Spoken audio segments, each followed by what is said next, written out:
السلام علیکم دوستانو، شیردل تخنیکی معلوماتي چینل ته ښه راغلاست. زموږ د نن ورځې ټاپک او موضوع دا څنګه کولی شو یو بلب د 1 2 او 3 سوچونو څخه کنټرول کو. نو دوستانو زه غواړم په دې رابطه ستاسو سره مختصر لنډ او مهم معلومات شریکم سره د ویرینګ کنیکشن او ډایګرام. نو دوستانو دا ویډیو مسکپ کوئ تر اخره پورې ګورئ ترڅو د دې مهمو معلوماتو د ویرینګ کنیکشن او ډایګرام څخه ځانونه برخمن کړئ. نو دوستانو راځو د دې مهمو معلوماتو ویرینګ کنیکشن او ډایګرام ته.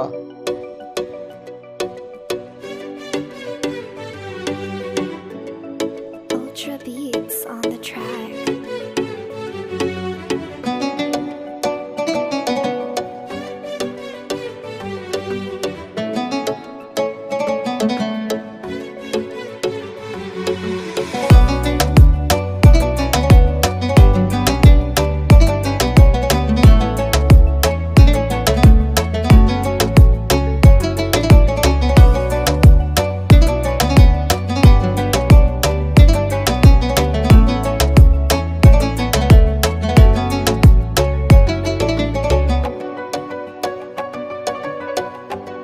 نو دوستانو دا وا زموږ د نن ورځې ټاپک او موضوع. ستاسې د توجه او لیدو څخه یو نړۍ مننه. السلام علیکم.